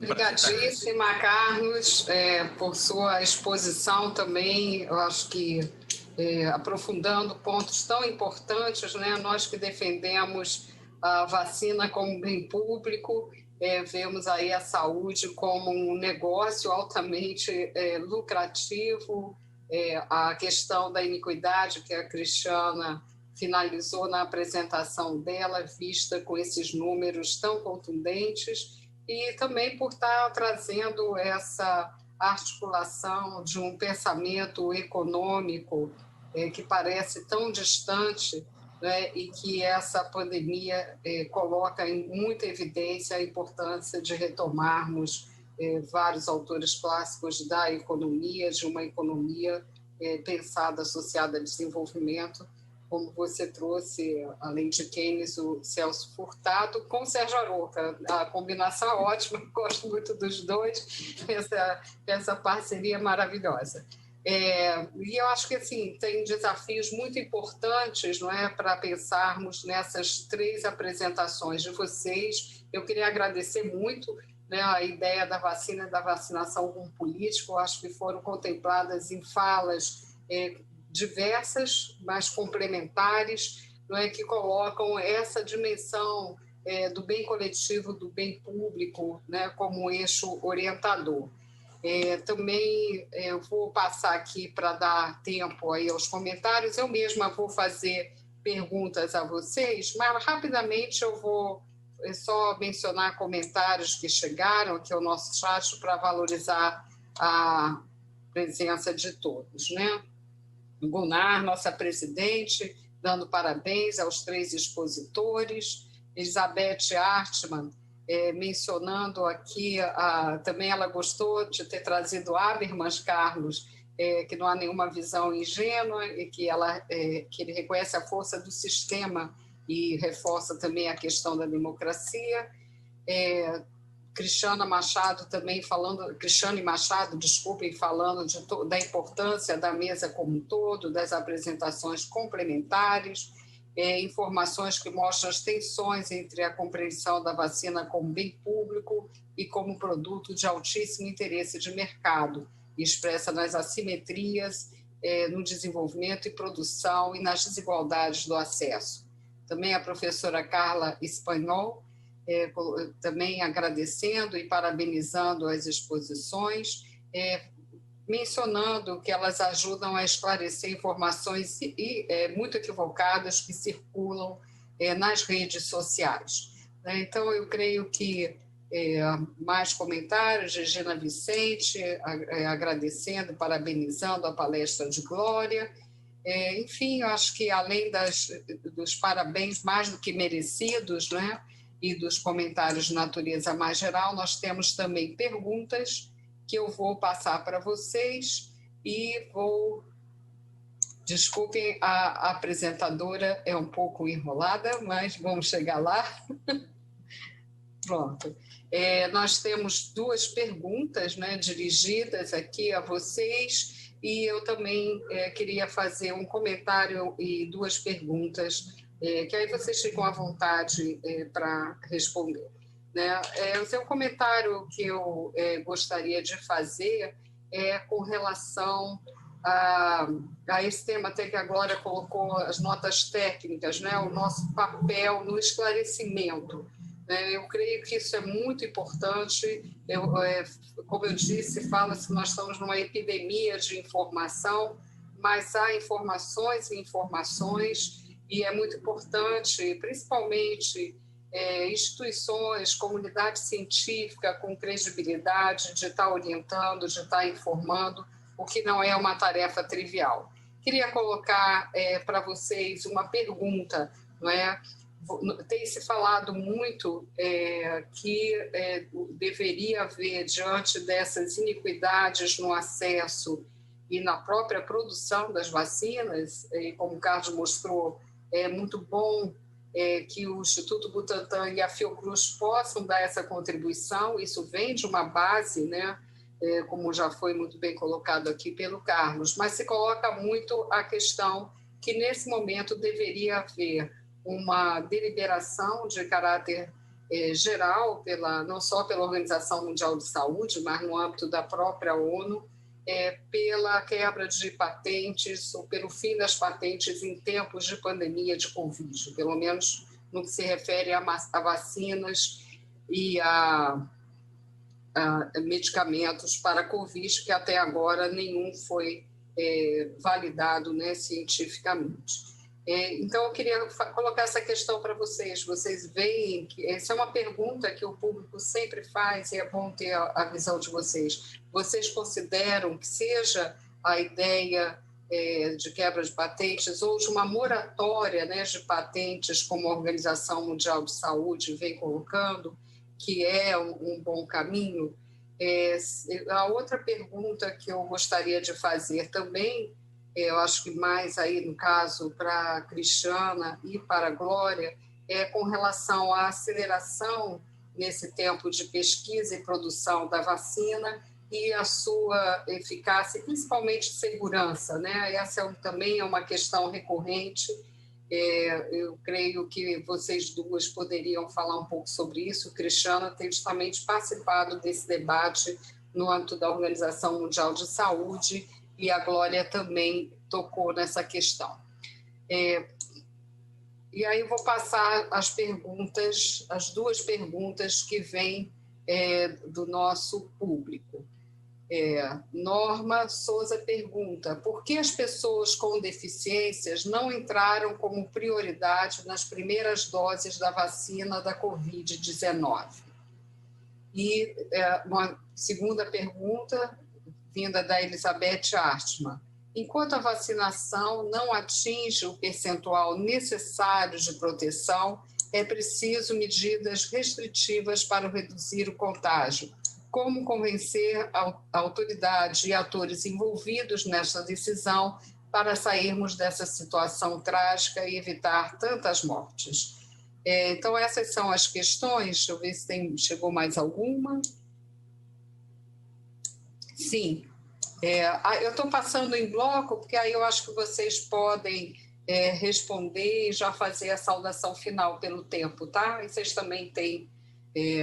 nós temos até 20 horas, com um pouquinho de margem, não muita, né? Porque a Gunnar me pediu para não estender muito esse tempo. Então, nós temos também uma pergunta da Reneide Rodrigues Ramos: como apoiar os profissionais de saúde, principalmente da enfermagem, que estão na linha de frente da vacinação e estão sofrendo uma grande desconfiança da população, sendo filmados e questionados se estão mesmo aplicando a vacina devido a um vídeo que viralizou da não aplicação. Então, eu até aproveito as perguntas para 2 breves comentários adicionais, né? Um é sobre a questão dos profissionais de saúde, remeter a todos, vocês podem também encontrar essa informação no portal da Fiocruz, da pesquisa realizada sob coordenação da professora Maria Helena Machado, uma pesquisa em rede sobre a situação dos profissionais de saúde que estiveram na linha de frente que estão, né, ainda na linha de frente da pandemia de Covid-19.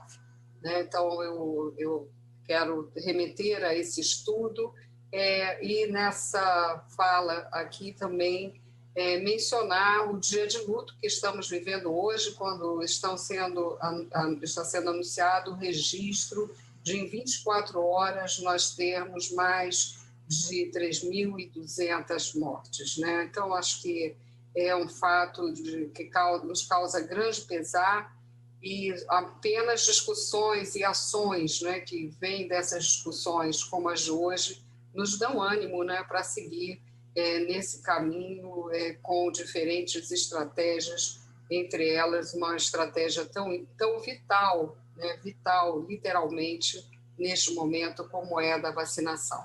Então, passo para vocês. Vou passar pela ordem de apresentação: Cristiana, Glória e Carlos. Obrigada, Nízia. Eu vou começar, eu anotei algumas das perguntas que eu acho que eu posso abordar e depois deixo algumas outras para os meus colegas da mesa. Em relação à pergunta sobre a priorização das pessoas com deficiência, reforçar que elas estão entre os grupos prioritários. Na verdade, elas entram após a vacinação de profissionais de saúde, de indígenas, de indivíduos ou idosos ou indivíduos vivendo com deficiência institucionalizados e idosos até 60 anos. Depois disso, o próximo grupo prioritário são os indivíduos com comorbidades e as pessoas com deficiência permanente. Então, elas estão priorizadas, mas elas não estão no primeiro grupo de priorização, elas estão no grupo seguinte de priorização. Em relação a uma das perguntas que abordou a questão da proteção ou da orientação ou do apoio aos profissionais de saúde que estão vivendo essa dificuldade, né, em relação ao escrutínio no momento da vacinação, com filmagens, com desconfiança, eu acho que isso vai além desse escrutínio. Eu acho que é o reflexo de uma falha imensa da comunicação adequada, uma comunicação estratégica, uma comunicação transparente, e uma comunicação que seja, de fato, articulada entre todos os níveis, né? Tanto no nível federal, quanto os níveis de gestão, quanto sociedades, quanto sociedade. Então, existe uma polarização, existe uma confusão de comunicação, existe uma infodemia muito grande. Eu acho que isso dificulta todo esse processo. Então, na minha opinião, acho que o empoderamento, né, e proteção desses profissionais de saúde é muito importante através de estratégias de comunicação. Algumas das sociedades, né, médicas, em particular, eu participo, sou representante de Goiás da Sociedade Brasileira de Imunizações. A Sociedade Brasileira de Imunizações tem feito esse tipo de comunicação, tem elaborado perguntas e respostas, documentos técnicos, tem publicado muita orientação para a população, para profissionais de saúde, enfim, para vários públicos-alvos, de maneira muito objetiva, mas também baseada em evidências, que eu acho que essas estratégias, em função da lacuna que a gente vê nas estratégias de comunicação do nível federal, eu acho que essas estratégias por parte, né, de sociedades, de grupos específicos, de grupos acadêmicos, de instituições são muito importantes. E acho que, para finalizar, eu vou tentar abordar uma última pergunta, Nízia, que você fez em relação aos estudos e ao monitoramento de segurança e eficácia das vacinas, né, reiterando que todo esse processo, né, que embora bastante curto ou bastante encurtado do desenvolvimento de vacinas, ele contou com etapas em paralelo, mas de fato as etapas de fase 1, 2 e 3 dos estudos não foram suprimidas. Então, os estudos de fase clínica de fase 1, que avalia a segurança e imunogenicidade num grupo pequeno de participantes, dezenas de participantes, seguido pelos estudos de fase 2, que avalia centenas de participantes, e também reiterando a avaliação de estudos de segurança, e também avaliando dose-resposta e imunogenicidade com diferentes doses e concentrações antigênicas, e, por fim, os estudos de fase 3, relembrando que os estudos com vacinas de fase 3 são os estudos com o maior número de participantes. A gente está falando de 30, 50, até 60 mil participantes, quando comparados com os estudos de fase 3 realizados para medicamentos, são infinitamente maiores, exatamente para ter uma maior representatividade populacional, demográfica, geográfica, nível socioeconômico, ter um número maior de participantes também para se permitir a identificação de sinais de segurança ou sinais de alerta que sejam mais frequentes e que possam ser observados nos ensaios clínicos de fase 3, e que requereriam, né, e caso apareçam eventos graves de fato relacionados à vacina, requerem medidas de segurança no sentido de não aprovação de uma vacina que tenha eventos adversos, né?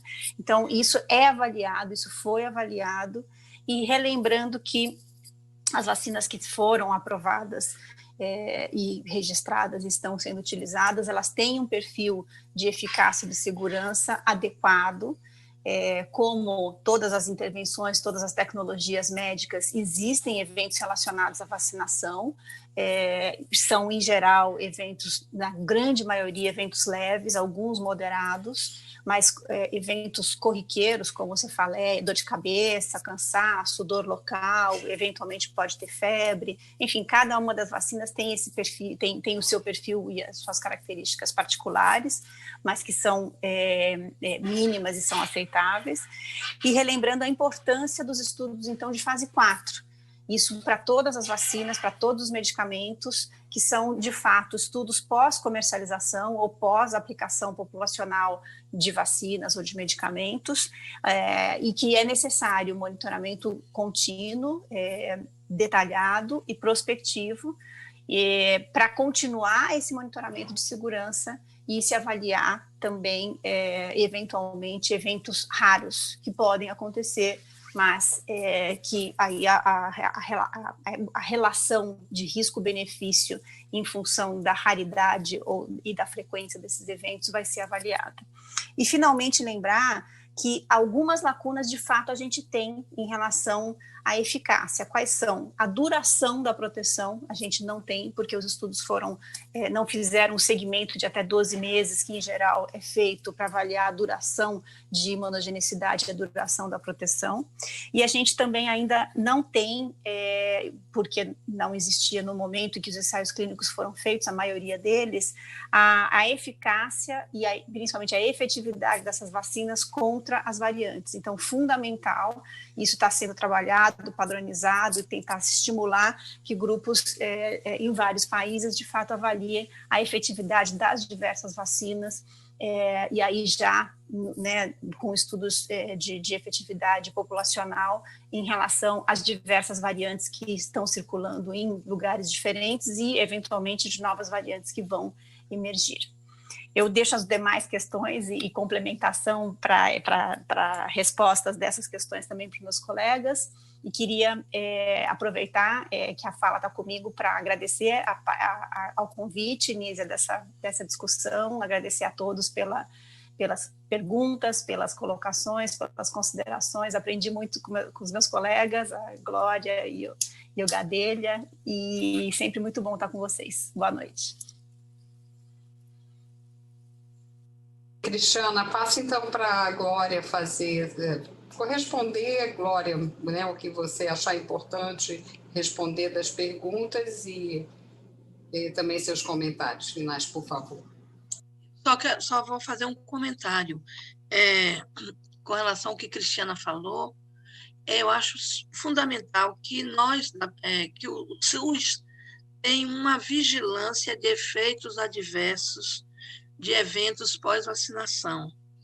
Está difícil de fazer, eu acho que não está difícil, pelo menos aqui na Secretaria de Estado, tem sido acompanhado, né? Então, é mais uma situação emergencial. O produto foi colocado e tinha que ser colocado, né, para ser utilizado em massa. Então, esse sistema de vigilância, que ele já tem mais de 10 anos no nosso SUS, está sendo fundamental. E nós não temos, né, visto eventos adversos graves. Além disso, os eventos adversos graves que foram relacionados temporalmente à da Oxford, né, já foram descartados, mostrando que mesmo com a dificuldade, quer dizer, nós não tivemos tempo, os estudos não tiveram tempo de acompanhar efeitos adversos no quantitativo, nem no tempo, né, suficiente. Lógico, foram desenvolvidas emergencialmente. Mas eu acho, como Cristina, que são vacinas seguras e que, se algo acontecer de mais grave, elas serão retiradas, suspensas temporalmente, como foram em acho que 2 países da Europa. Então, o país tem, né, como acompanhar isso, não, do ponto de vista dos que foram vacinados, incluídos nos estudos clínicos, como também pelo sistema de vigilância de efeitos adversos que nós temos e que temos no sistema e que é possível de ser acompanhado. Viu? Era somente acrescentar isso. Eu sempre na vigilância.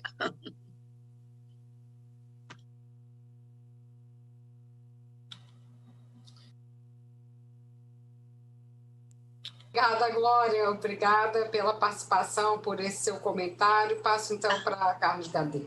Realmente foi muito bom. Eu gostaria de ter os slides de vocês. Adorei, viu?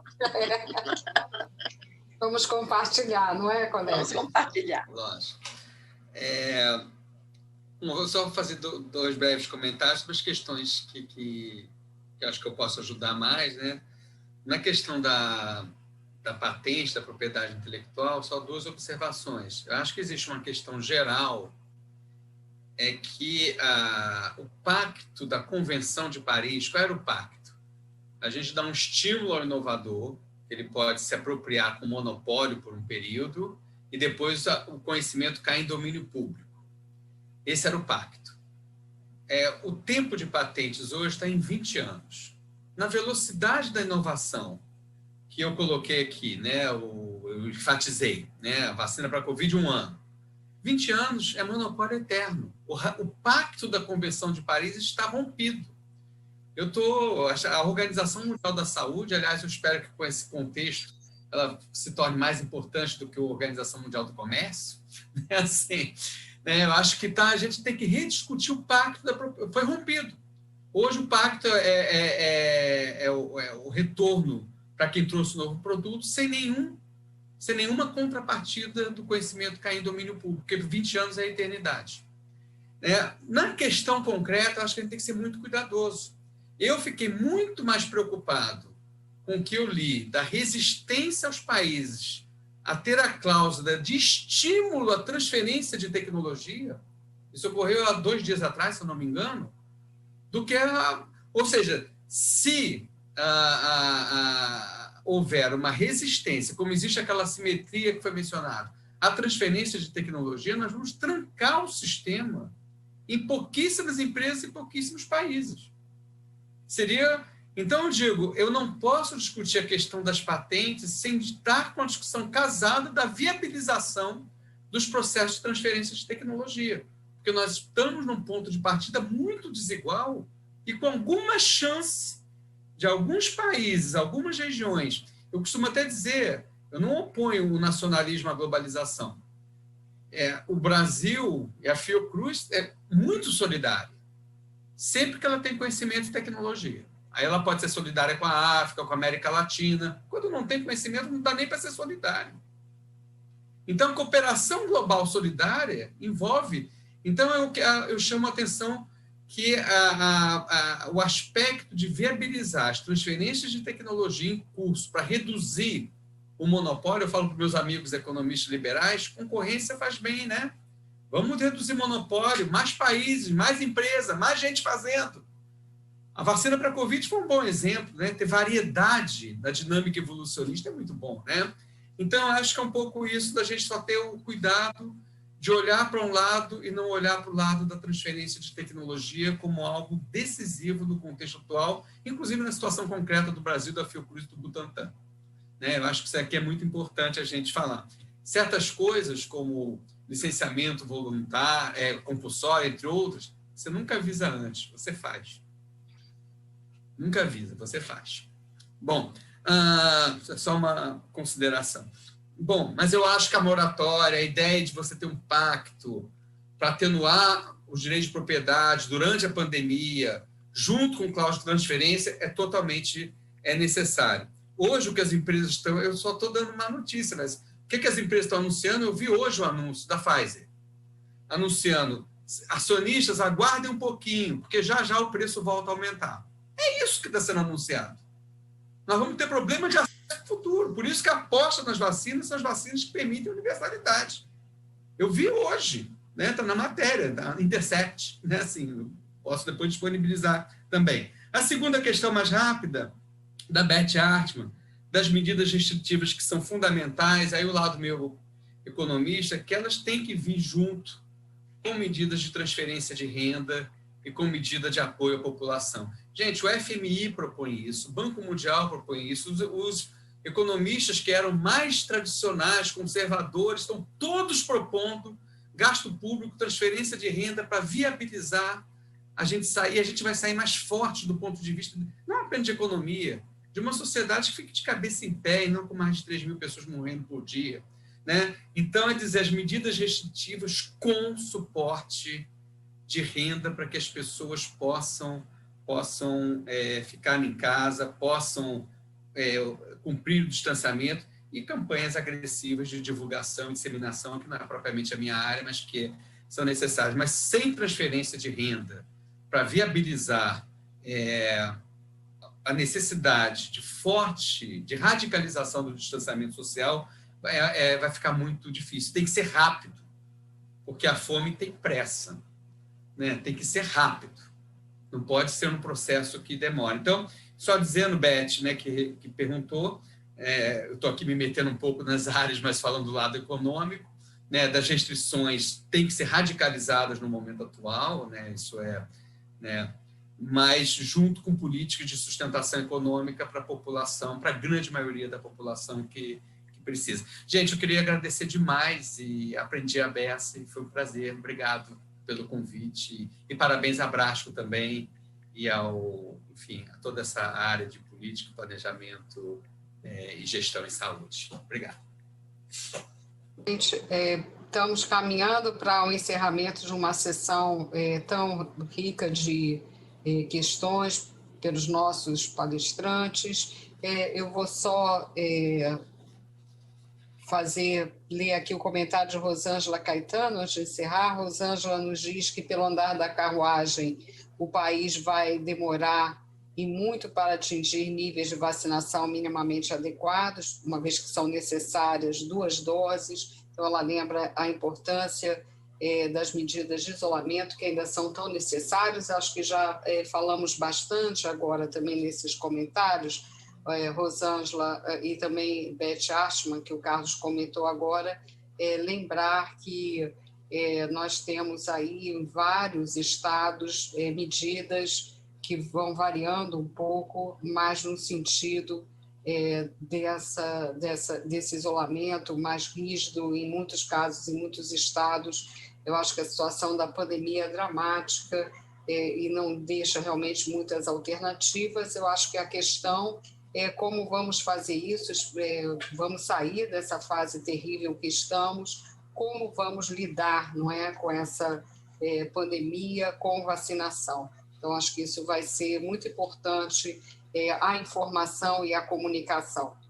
Dizendo também que eu acredito que com o novo quadro, inclusive com os contratos firmados com a vacina da Pfizer, da Janssen, e ainda sem o registro ou a autorização de uso emergencial da Sputnik e da vacina Bharat, é possível, esse quadro amplia, não é, em termos de números de doses, e que aproveitar para dizer que nós da Fiocruz vamos contribuir com 100 milhões e 400 mil doses até o mês de julho, e temos já a produção com IFA nacional no segundo semestre, completando a transferência de tecnologia de que Carlos falou.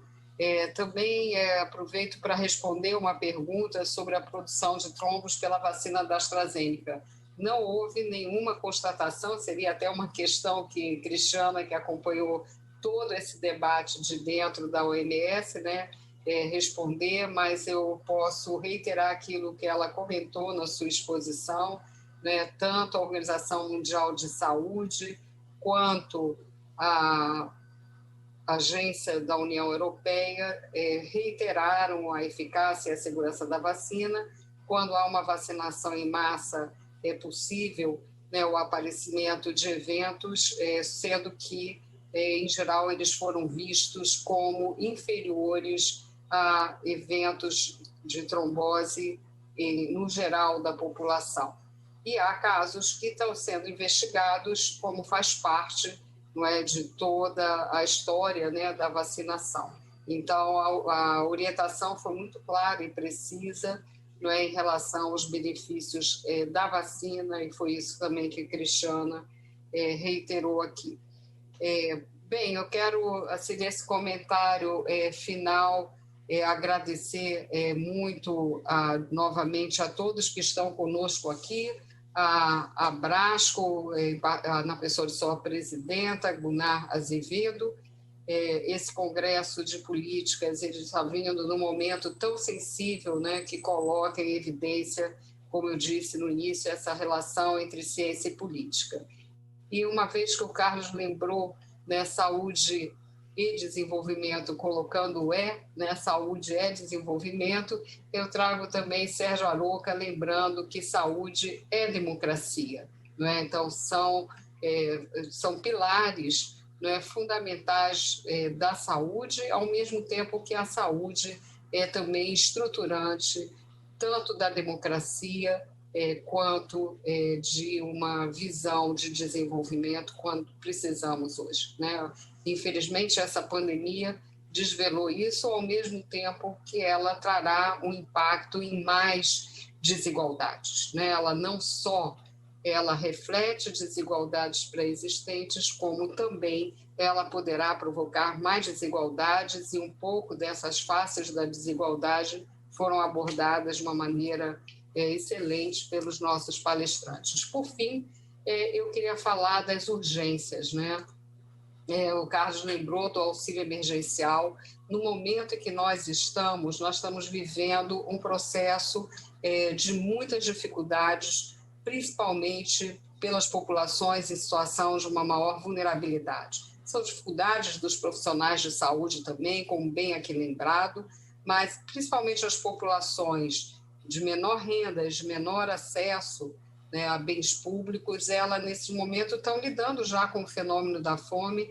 Então, ao lado do auxílio emergencial, houve assim, sumiu um pouco do mapa um fenômeno que aconteceu muito de ações solidárias no início da pandemia com doações, né? Com doações. E é muito incrível observar isso, como um fenômeno em ondas, né? Que é um pouco pautado pela própria visibilidade na mídia. Então, tem uma hora que a gente fala dos testes, da importância das doações, de repente esses temas saem de cena, ainda que a Glória muito bem tenha lembrado hoje, né, a importância da testagem, dos contactantes, do controle, da vigilância epidemiológica. Mas eu queria fazer esse lembrete aqui, né, a urgência, a fome tem pressa, como bem colocou o Carlos, e acho que também entre as nossas ações não pode deixar de estar presente a ação solidária na forma de doações. São muitas instituições da sociedade civil organizando movimentos nesse sentido. Eles dão aquela medida da urgência do problema que nós estamos enfrentando hoje, ao lado de todas as questões mais estruturais que também foram colocadas nessa mesa.